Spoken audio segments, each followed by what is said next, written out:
కాబట్టి ప్రతి మనుషుడు తన్ను తాను పరీక్షించుకునేవారు.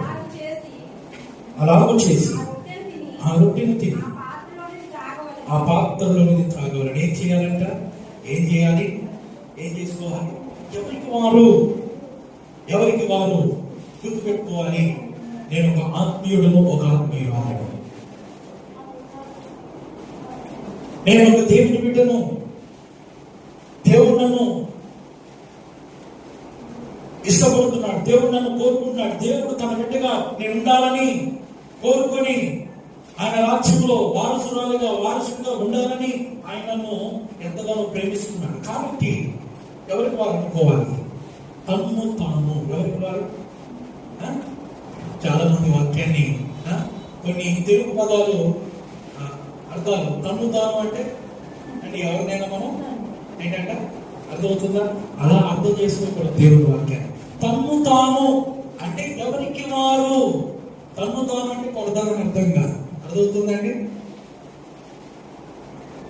ఎవరికి వారు, తన్ను తాను ఎవరికి వారు.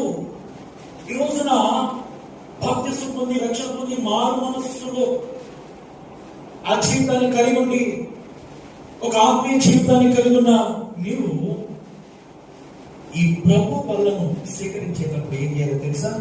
నిన్ను నీవు పరిశీలన చేసుకోవాలి. ఎవరికి వారే. ఎదుటివారి భక్తి మనకు అనవసరం, ఎదుటివారు ఎలా ఉన్నారో మనకు అనవసరం, ఎదుటివారు ఎలా ప్రార్థన చేసినా చేయకపోయినా నీకు అనవసరం. ఎదుటివారు వాళ్ళు అలా ఉన్నారు, వాళ్ళు అలా ఉంటే తప్పేంటి, నేను అలాగే ఉంటా. ఇదిగో పలానా వ్యక్తి అలా చేశాడు, నేను అలాగే ఉంటా.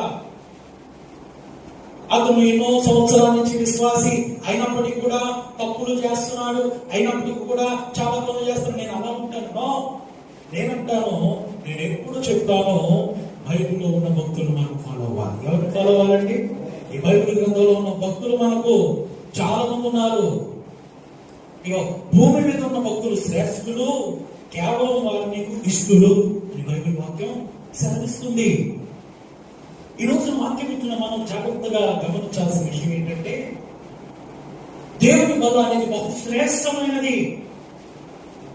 ఆయన చేసిన త్యాగాన్ని జ్ఞాపకం చేసుకోవడానికి బహు విలువైన సమయం అది. ఈ విలువైన సమయంలో మనం ఏం చేయాలంట? మనం పరిశీలన చేసుకోవాలి. ప్రభువా, ఒకవేళ నేను ఎవరినైనా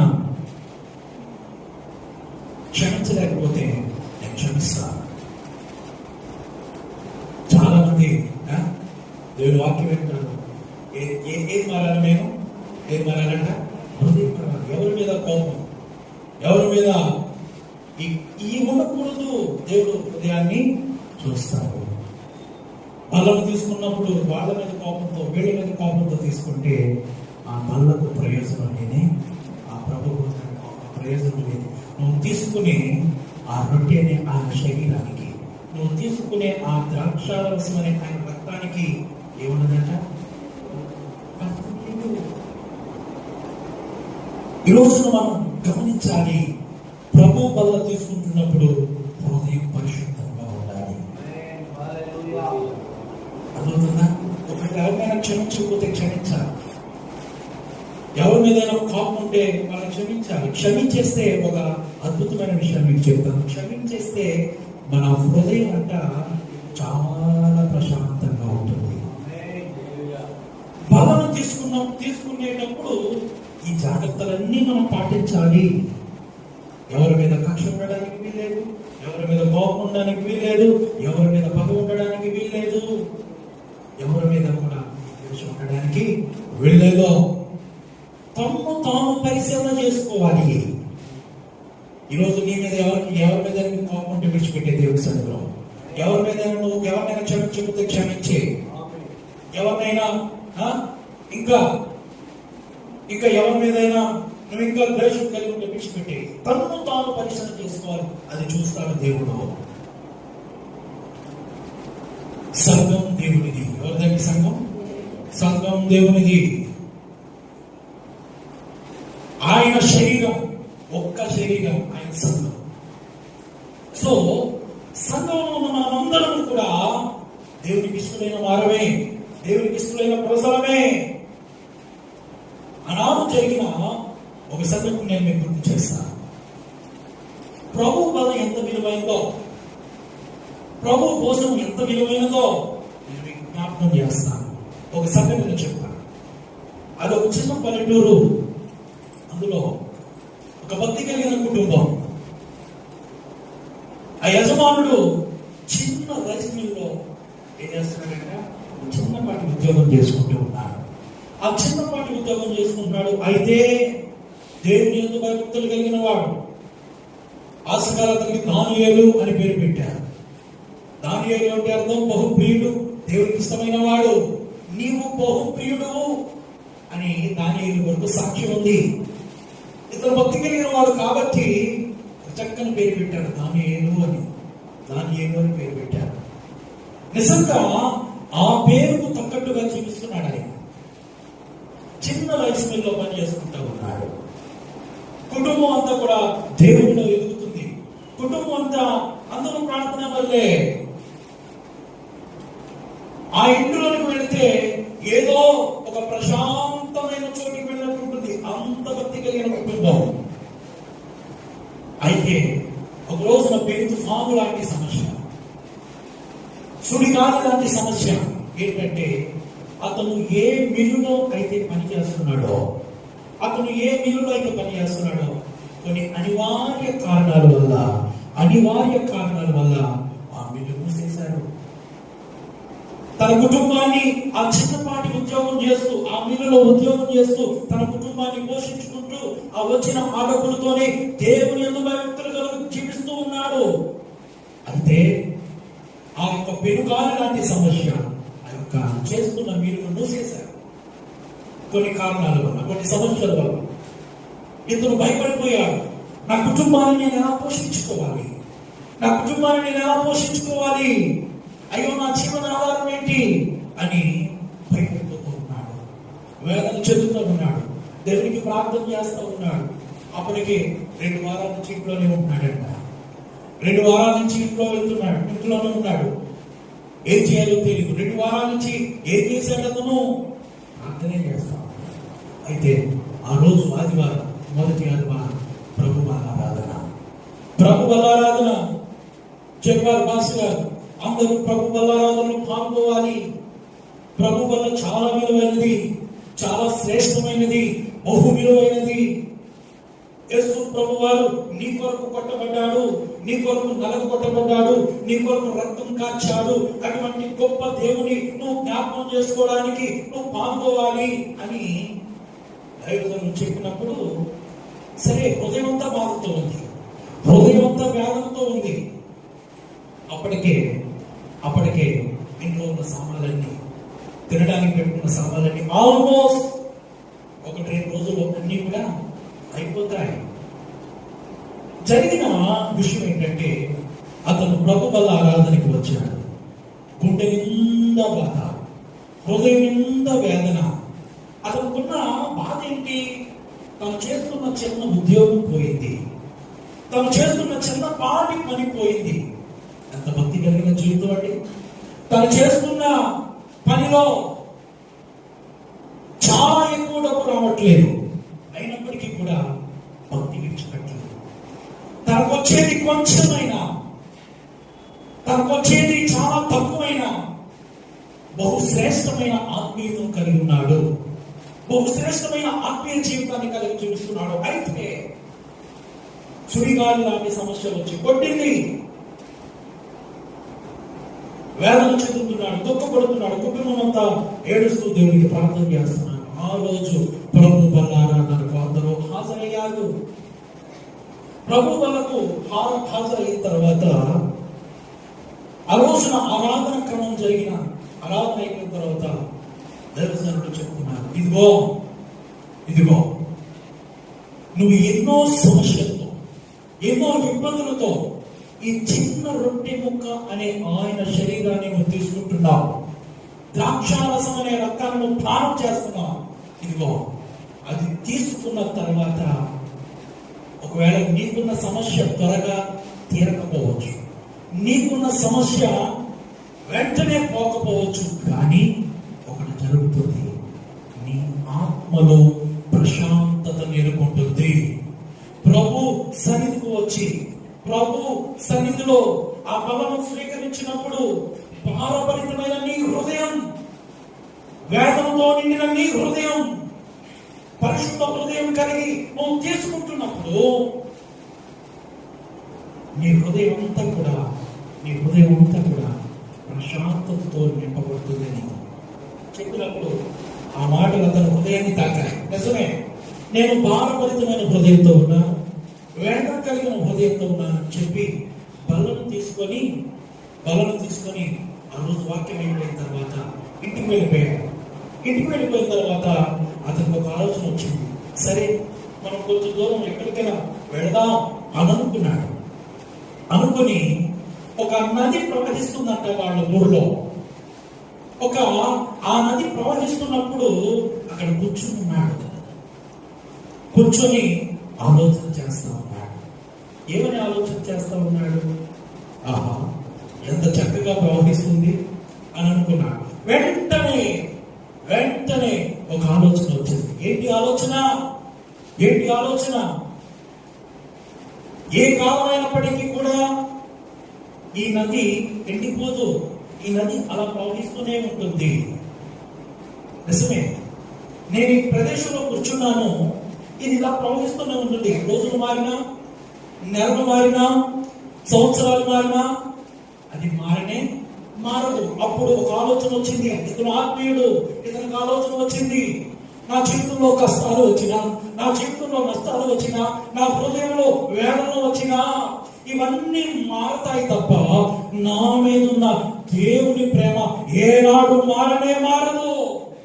నా మీద ఉన్న దేవుని కృప ఎన్నడూ పోదు. నా మీద ఉన్న దేవుని వాత్సల్యత అది మారదు. నిజమే, ఈ రోజు నేను కష్టాల గుండా వెళ్తున్నా, ఆర్థిక సమస్యల గుండా వెళ్తున్నా, అయితే నా పరిస్థితులు మారుతున్నాయి. అయినప్పటికీ కూడా నా మీద దేవుడుకున్న ఆ కృప మారదు కదా, ఆ వాత్సల్యత మారదు కదా, ఆ యొక్క దేవుని ప్రేమ మారదు కదా, ఆయన కృప నా మీద నుంచి విడిచిపోదు కదా, ఆయన ఆశీర్వాదం నన్ను విడిచిపోదు కదా అని చెప్పి ధైర్యం తెచ్చుకున్నాడు. మరలా ఇంటికి వెళ్ళాడు. ఒక నెల గడిచిపోయింది. వినండి, నేను వాళ్ళ ఒక నెల గడిచిపోయింది. నెల గడిచిపోయిన తర్వాత అదే భక్తి, అదే ప్రార్థనా జీవితం, అదే విశ్వాస జీవితం ఉన్న దాంట్లోనే ఉంటున్నాడు. అకస్మాత్తుగా ఒక అద్భుతం జరిగింది. మూయబడిన ఆ మిల్లు తెరవబడింది. మరలా తన ఉద్యోగం తనకు వచ్చింది. మొదట కోల్పోయిన స్థితి కన్నా ఇప్పుడు రెండంతుల ఆశీర్వాదాన్ని ఆ వ్యక్తికి దేవుడు అనుగ్రహించాడు. మీకు అర్థమవుతుందండి? మీకు అర్థమవుతుందా? మన పరిస్థితులు మారతాయి. కొన్ని సందర్భాల్లో కష్టాలు వస్తాయి, నష్టాలు వస్తాయి. అవి వెంటనే పోకపోవచ్చు, అవి వెంటనే తొలగిపోకపోవచ్చు.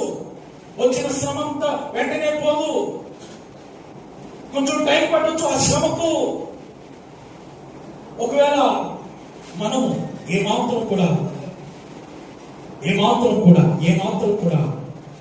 వెనకకుండా, భయపడకుండా ఆ యొక్క దానియేలు వలె స్థిరమైన విశ్వాసంతో ముందుకు నడుస్తూ ఏమండి ఎలా ఉండాలంట?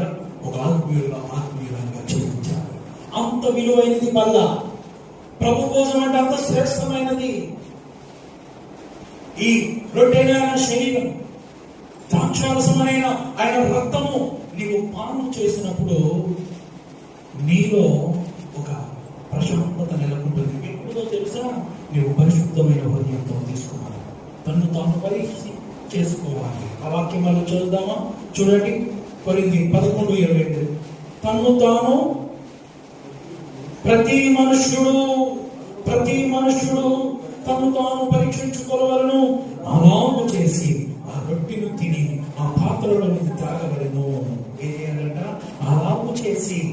ఈరోజు వాక్యం ఇచ్చిన దైవ జనాంగమా, ఆ వ్యక్తి అనేక ఆ యొక్క తనకున్న చిన్నపాటి ఉద్యోగం కోల్పోయినప్పటికీ కూడా తన భక్తి విడిచిపెట్టలేదు. ఈ రోజున దానికన్నా శ్రేష్టమైన జీవితాన్ని జీవిస్తున్నావు కదా, అతనికన్నా శ్రేష్టమైన స్థితిలో నువ్వు ఉన్నావు. నీ ఆత్మీయతను మీద విడిచిపెట్టాలి, నీ ఆత్మీయతను గట్టిగా పట్టుకోవాలి. ఫెయిత్ మనం గట్టిగా పట్టుకొని ముందుకు నడగాలి. శ్వాస వీరులుగా మనము ఎలాగంటే సాక్ష్యము పొందుకోవాలి. నిసాగెద యేసునితో నా జీవితం.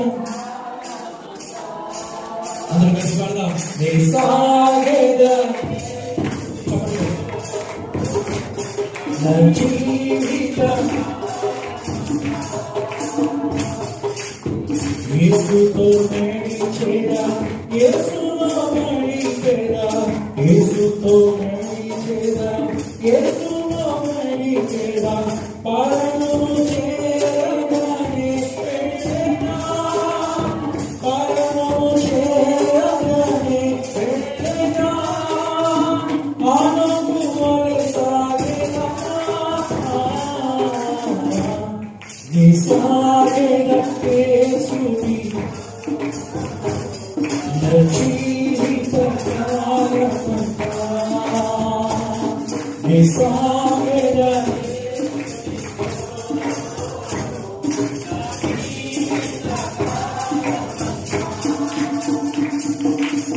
లోకభూషణాలు నన్నిధించిన, లోకభూషణాలు నన్నిధించిన, కఠినులు రాళ్ళతో నన్ను కొట్టినా, కఠినులు రాళ్ళతో నన్ను కొట్టినా, శ్రమను వలసాగేదా,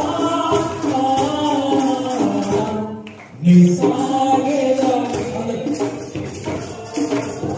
ఆమేన్. నా జీవితం నిసాగేదా యేసునితో,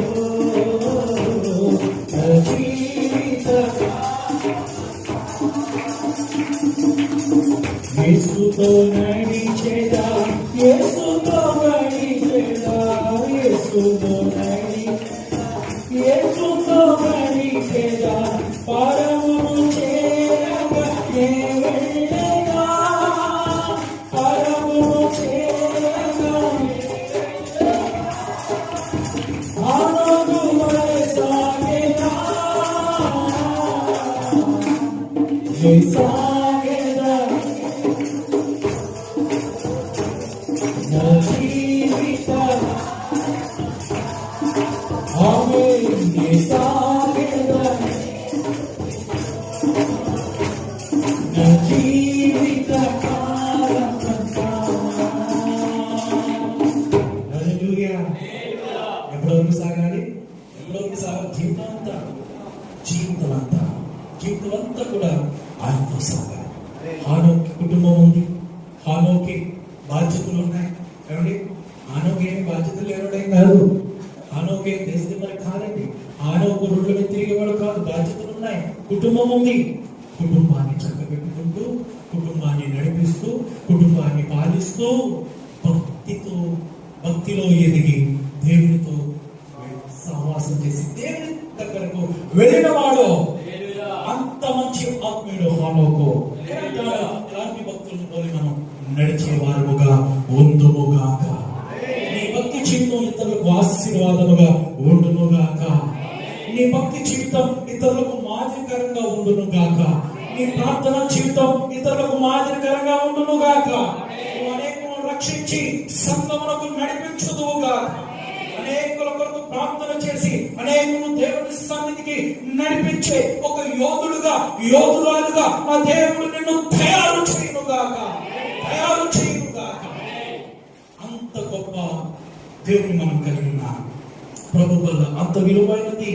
ఒక విషయాన్ని మీకు చెప్తాను. కొరింథీయులకు రాసిన మొదటి పత్రిక 10వ అధ్యాయం 16వ వాక్యం. 10వ అధ్యాయం.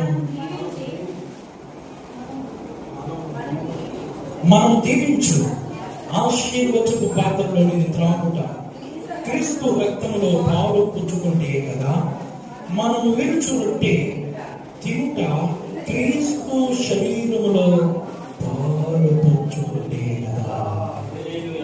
అర్థమవుతుందండి?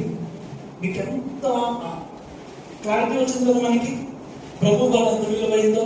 అక్కడ అంటున్నారు, మనము దీవించు శిలువచపు పాత్రలో ఉంది త్రాగుట క్రీస్తు రక్తములో పాలు పుచ్చుకుంటే కదా మనము విరుచు రొట్టె తిరుట ఏంటంట క్రీస్తు శరీరంలో పాలు.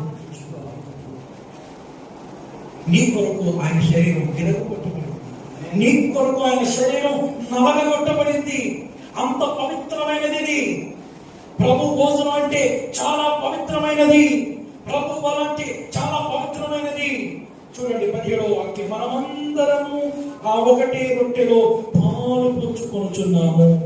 రొట్టె ఒక్కటే కనుక అనేకులమైన మనము ఒక్క శరీరమైనాము. ఏమైనా అనేకులము మనమందరము అనేకలము. ఎచ్చటి వారము ఎక్కటి వారము ప్రభు ప్రేమ మనలను కలిపింది, ప్రభు బంధం మనల్ని కలిపింది, ప్రభు ప్రేమ మనల్ని బలవంతం చేస్తుంది.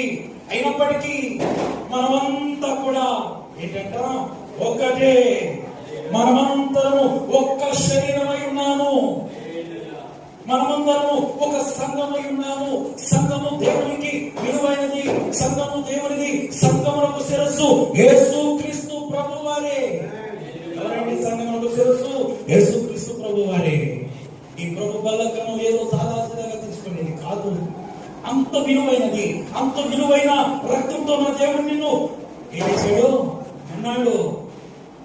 అంత విలువైన రక్తంతో ఆయన నిన్ను కడిగి ఒక తన పాత్రగా తన సొత్తుగా నిన్ను చేసుకున్నాడు. అయితే అటువంటి బల్ల కార్యక్రమంలో పాల్గొనే నీవు కూడా ఆయన వలె మార్చబడుదువు గాక. ప్రభు కలిగిన మనస్సు నీవు కూడా కలిగి ఉందువు గాక. ఈరోజు నువ్వు వాక్యం వింటున్న దైవ జనాంగమా, ఆఖరిగా నేను ఒక విషయం చెప్పి నేను ముగిస్తాను. సంఘము ఐక్యంగా ఉండాలి. సంఘం ఎలా ఉండాలంట? ఐక్యంగా ఉండాలి. ఎంత వాక్యం విన్నప్పటికీ కూడా ఐక్యత లేకపోతే, హృదయంలో సరైన పరిస్థితి లేకపోతే ఆ భక్తిలో వాళ్ళు ఎదగలేరు. ఈరోజు వాక్యం వింటున్న నీవు హృదయంలో నా యేసు నిలిచే ఆ హృదయంగా నీ హృదయం ఉండాలి. యేసయ్య వాక్యం నీ హృదయంలో నిలిచే హృదయంగా నీ హృదయం మార్చబడాలి. సంఘము ఐక్యత కలిగి జీవించాలి. మనం ఎప్పుడు కూడా విశ్వాసంలో బలపడాలి, దేవుని ప్రేమలో ఎదగాలి, ఆయన ప్రేమలో మనము వర్ధిల్లాలి. ఒకటే చెప్తున్నాను, పళ్ళను తీసుకునేటప్పుడు ఒకటి మన ఆత్మీయత పెరగాలి. ఏం చేయాలంట? పళ్ళను తీసుకునేటప్పుడు ఏం పెరగాలి? మన ఆత్మీయత పెరగాలి. పళ్ళను తీసుకునేటప్పుడు మన ప్రార్థనా జీవితం పెరగాలి. పళ్ళను తీసుకునేటప్పుడు ఆయనతో ఉన్న సంబంధం ఇంకా మనకు ఏం చేయాలంట? ఇంకా ఆయనతో ఆ సంబంధం ఇంకా కూడా మనం కలిగి ఉండి ఆయనతో రిలేషన్ ప్రతిరోజు, ప్రతి నిత్యం, ప్రతి గంట, ప్రతి నిమిషం, ప్రతి క్షణం కూడా ఆయనతో మనం రిలేషన్ కలిగి ఉండాలి. వాళ్ళను తీసుకుంటున్నప్పుడు ప్రతిసారి కూడా మనకు జ్ఞాపకం రావాలి. ఏంటో తెలుసా? నేను ఇంకా బలపరచబడాలి, నా హృదయం ఇంకా మారాలి, నా హృదయం దేవుడికి ఇష్టంగా మార్చబడాలి, నా జీవితం యేసయ్యకు ఇష్టంగా మార్చబడాలి, నా జీవితం ఇంకా యేసయ్యకు దగ్గరగా ఉండాలి అనే ఉద్దేశంతో వాళ్ళను స్వీకరించినప్పుడు మన హృదయం కూడా ఎంతో తేలికవుతుంది. దేవుడు తన ప్రశాంతతో నేను నింపుతాను. కాబట్టి వాక్యం ఇచ్చిన దైవ సేనాంగం ఎందుకు బలను స్వీకరించాలంటే ఆయన త్యాగాన్ని జ్ఞాపకం చేసుకోవడానికి. రెండోది, మనం ఏం చేయాలి? పరిశీలన చేసుకోవాలి, హృదయం శుద్ధిగా ఉండాలి. బలం తీసుకునేటప్పుడు ఒకవేళ ఎవరినైనా ఎవరినైనా క్షమించేయండి, ఎవరి మీద కోపం ఉంటే విడిచిపెట్టేయండి, ఎవరి మీదైనా అసలు ఉంటే పక్కన పెట్టేయండి, ఎవరి మీదైనా గొప్ప తాపాలు అన్ని పక్కన పెట్టేసి తీసుకోవాలి. బాగా ఎలా పడితే అలా తీసుకోవడం అర్థమవుతుందా? పనుల క్రమం చాలా విలువైనది, ఒక శ్రేష్టమైనది. ఒకవేళ అలాంటి ఏదైనా మనసులో ఉంటే, ప్రభా నీ వల్ల చాలా విలువైంది కాబట్టి నేను అన్ని విడిచిపెడుతున్నా, నా హృదయాన్ని తెప్పించింది, ఇది మొదలుకొని నా జీవితం అద్భుతం జరగాలి, ఇది మొదలుకొని నా జీవితాల్లో నా ప్రభు అద్భుతం చేయును గాక. ఏం చేయాలి? అద్భుతము చేసే దేవుడు ఆయన మన పట్ల అద్భుత కార్యాలు జరిగించేవాడు. ఇందులో ఒక చక్కని విషయం నేను మీకు చెప్పాను. అతను సాదాసీదా ఉద్యోగం చేసుకున్నప్పటికీ కూడా దేవుడిలో ఉన్నాడు. ఆ రోజు ప్రభు బాగా తీసుకున్నాడు. తీసుకున్న వెంటనే సమస్య పోలేదు, కానీ కొంత సమయం తర్వాత తన పరిస్థితి పరిస్థితులు మార్చబడ్డాయి, తన స్థితి మార్చబడింది. మొదటి స్థితి కన్నా తర్వాత స్థితి ఆశీర్వాదమైన బంధాలో నడిచింది. కాబట్టి ఈ ప్రభు వరం తీసుకుంటున్న మనందరినీ కూడా దేవుడు ఆశీర్వదించును గాక. ఇంకనూ ఈ రక్షణ భాగ్యాన్ని ఇంకనూ ఎవరైనా కలిగి లేకపోతే దేవుడు వారికి కూడా త్వరలోనే అనుగ్రహించును గాక. దేవుడు తన మాటలు మన వినికిడిలో ఫలింపజేయును గాక. ఆమేన్, ఆమేన్, ఆమేన్. మోకరించండి, ప్రార్థన చేసుకుందాం. మోకరించండి, ప్రార్థన చేసుకుందాం. మోకరించండి, ప్రార్థన చేసుకుందాం. స్తోత్రం, స్తోత్రం, స్తోత్రం, స్తోత్రం, స్తోత్రం, స్తోత్రం. హల్లెలూయా, హల్లెలూయా, హల్లెలూయా, హల్లెలూయా. స్తోత్రం, స్తోత్రం, స్తోత్రం, స్తోత్రం. పరిశుద్ధుడా నీకు వందనాలు. ఇంతవరకు నాయన మీరు తోడై నడిపించిన దాన్ని బట్టి వందనాలు తండ్రి. వినిన వాక్యము నాయన అందరి హృదయాల్లో మీరు ఫలింపచేయండి. అందరి హృదయాల్లో అయ్యా ఈ వాక్యం నాయన అయ్యా ఫలించడానికి సహాయం చేయండి.